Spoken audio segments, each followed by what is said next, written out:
It's August 1st, 2021, and the eviction moratorium is over. But guess what? The eviction moratorium did not solve the housing crisis. I'm Tony, and this is Real Estate Investing and Landlord News.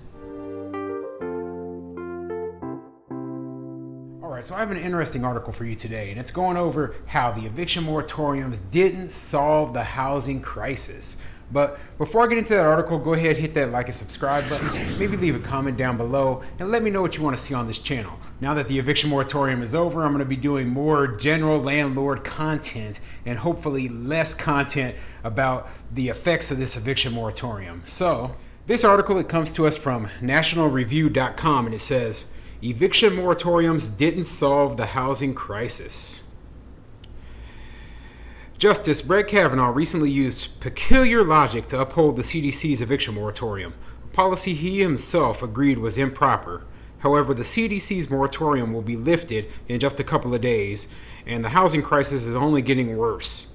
More Americans are renting than ever before, and as building costs skyrocket, the result for many renters could be a disaster. More government money will not solve the root problem, however, and the U.S. needs a real solution soon.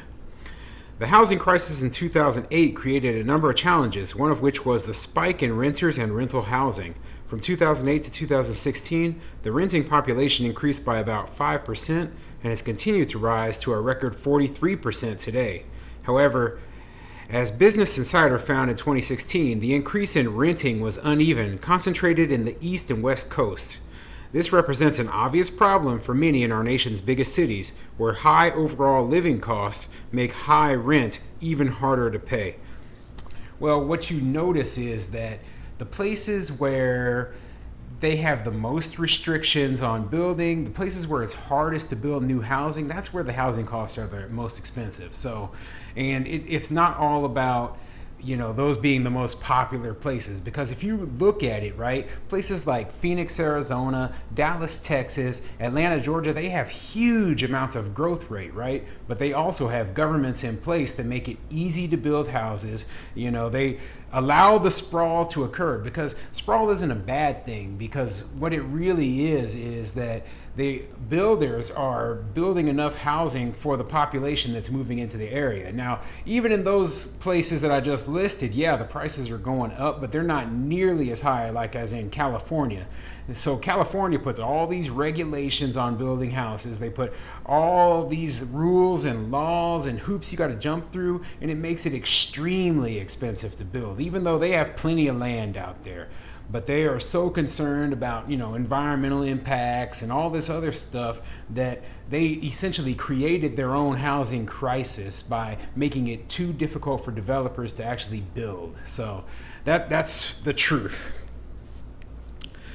A 2020 report from the Aspen Institute found that nearly 25% of all households were spending over half of their income on rent each month. Such renters were far more likely to be at or below the poverty line. According to the Aspen Institute, these high costs meant that 30 to 40 million people were at risk of being evicted amid the COVID-19 pandemic. To stave off a wave of evictions, local, state, and federal governments implemented a variety of controversial eviction moratoriums and rent forgiveness programs. However, these programs do little to solve the underlying problem that housing is too expensive. Many on the left realize this and are pushing radical plans they think will remedy the problem. The socialist Jacobin magazine recently explained the rationale behind a complete housing overhaul. And now they're going to quote this from Jacobin, which is a socialist magazine. So let's see what it says. "The first step in elevating people over property interests is to immediately remedy the shameful act that only 1 in 4 eligible families receive federal rental assistance. As the National Low-Income Housing Coalition and other advocates have demanded, we must guarantee rental assistance to every eligible household. We should move our housing billions out of the private market and into social housing, built on a foundation of full public sector ownership and management. In so doing, we will commit to democratic control of housing, which will minimize costs and include mechanisms to remedy race and income segregation." And that is just a load of crap, okay? the biggest thing is we should be given individual choice on where we want to live and how we want to live. And if we work super hard all of our lives to, make enough money to afford a bigger place, we should be able to have it. It shouldn't be up to the government to decide, where we live. For example, I want to live in an area where it's near a lake so that I can go fishing. But do you think the government's going to take that into consideration when they're choosing my housing for me? They're like, okay, well, you live in a family of 3, so therefore you must live in this commie block apartment over here. And I'm like, no, I want space. I worked my butt off. I saved money for years to be able to afford a house, and now I want space. No, you don't get that. You don't get that. Well, my biggest gripe with all the socialist argument is that it takes away the freedom of choice from people, okay? And that's just not the way anybody should want to live. But yeah, looking back over what the article also said about the eviction moratorium, it doesn't solve the underlying issues of people just can't afford housing, okay? So you have these low-income people, whether there was an eviction moratorium or not, they were going to be evicted.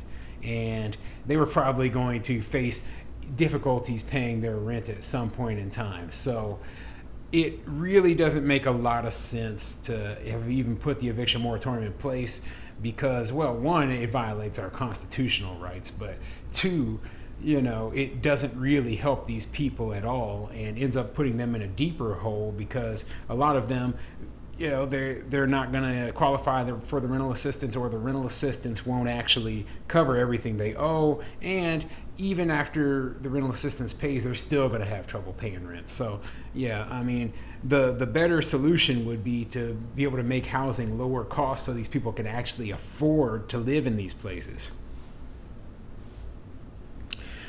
While the idea of a public sector housing may sound like a pipe dream, California's plan to pay off renters' debt and build public housing for the homeless aren't far from Jacobin's ideal.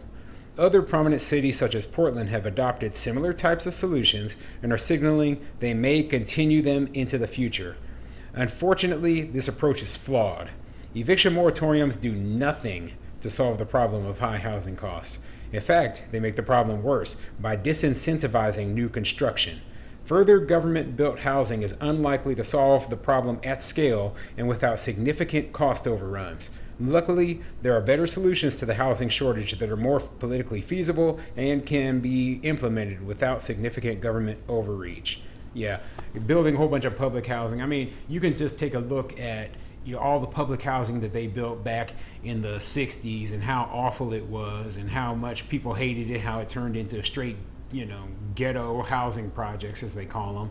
And yeah, you could see that the government, it doesn't need to be in the housing business. You can even look at big cities like New York and Chicago, which still have a significant public housing, and it's awful. Nobody wants to live there except for the poorest of the poor, and they're just horrible centers for crime, and they're just a blight upon their neighborhoods. So yeah, I mean, let's see what the article says would be the solution here.